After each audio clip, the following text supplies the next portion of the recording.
Hello everyone, my name is Javin and this is my YouTube channel, and I'm here to tell you today that your Pokemon cards are not as valuable as you think. Well, maybe not you watching the video, you might know how much your cards are actually worth, but the majority of people listing their cards and collections online for sale just way overvalue what their cards and collections are worth. And yeah, I know for me and for other collectors who are out there looking to buy different cards and collections, it can be very frustrating seeing page after page of overpriced and overvalued Pokemon cards. And yeah, I guess you can do whatever you want with all your bulk cards or whatever. You could list them for $500 online. Just be aware that they're never going to sell for that price. They're not worth $500 to anyone else.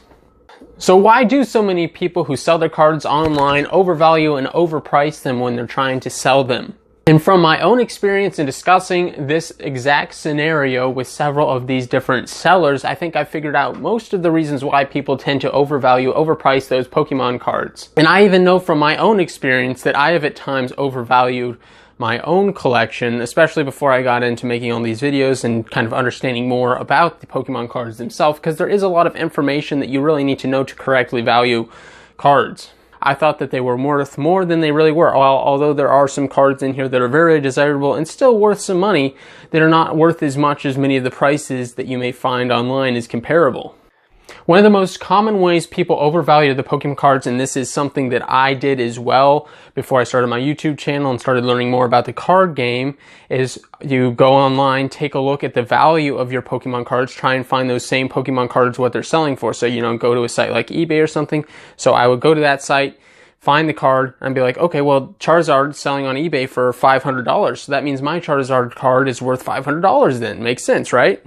Well, actually, no, my Charizard card is not worth $500, even though it is that same card.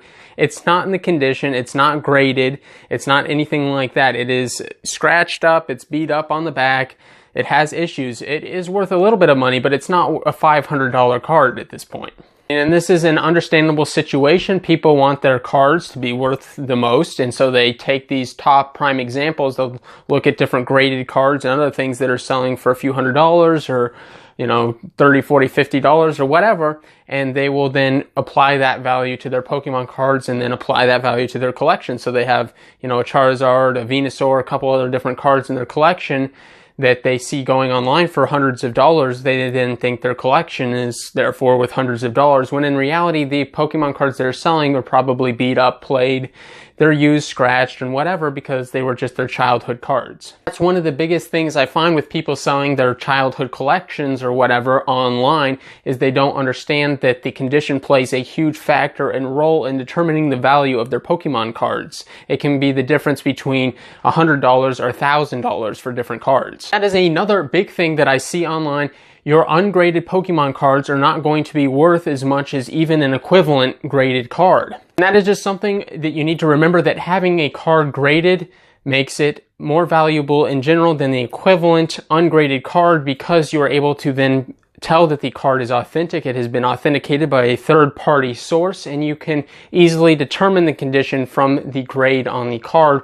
While sometimes, and many times online when you're trying to buy different cards, it can be hard to determine from pictures what the actual condition of a card may be. If there's scratches, what kind of dings or dents or whatever may be on the card. It can be very difficult to determine those from, grainy, crappy, dark pictures. And another scenario I see happen a lot, and this is mostly with the newer cards, the newer collections that people are trying to sell online, is what happens is they will try and take the amount of money that they put into the collection and sell it back for that much. So what happens is over the course of a year or two or something, they'll spend, a few $100s, maybe $1,000 or something, buying different packs and boxes of these different cards.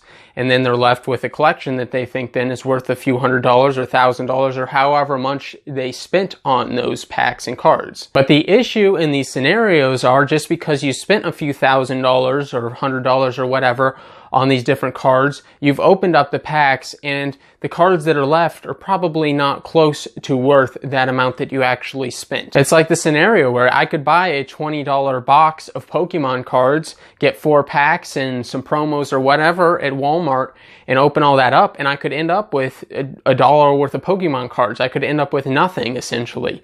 Just because you spent that much money on those cards doesn't mean they're actually worth that much money when reselling them.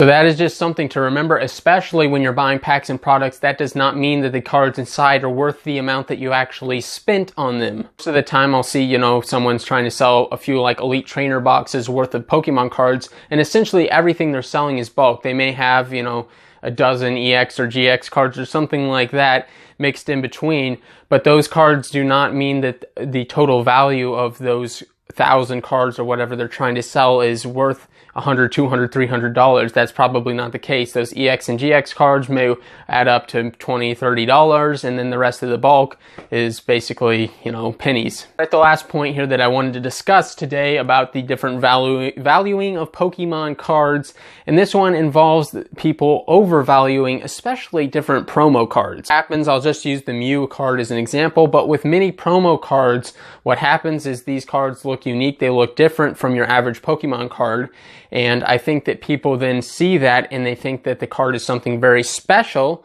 and they overvalue it at that point. I've seen this go on online with several different promo cards, but the Ancient Mew card is definitely probably the main one I see people value online as something crazy when it's really not that crazy. And that doesn't mean that it's not a cool card. I think it's a very cool card, and a lot of these promo cards that people are trying to sell may be very cool looking cards and they may be unique compared to other Pokemon cards, but that doesn't mean that they're rare, and that's the issue. Most of these English promo cards had a large distribution, meaning that a lot of people have them and a lot of people are selling them, making their value not as high. That's just how supply and demand works. If there's a big supply, the prices aren't going to be as high. What goes on with many of these promo cards is they look different or they look unique, and people think that they have something special because it is different, but it's just not rare. So that's just what's going on there, is people see something, they think it's something really special because it looks different, but that doesn't mean that the value or the price is going to be as much as they try and value it online. Alright everyone, that is it for the video. That is all the points I wanted to discuss today. There are many other ways that people end up overvaluing their Pokemon cards. If you have seen these different scenarios or things go on, I would love to hear them in the comment section below. I know I have plenty of stories about trying to buy different collections and different cards that I could go on about too. Make sure you hit that like button, make sure you hit that subscribe button, make sure you hit that comment button, and make sure you stop selling your Pokemon cards, or trying to anyway, for way too much. Thank you everyone.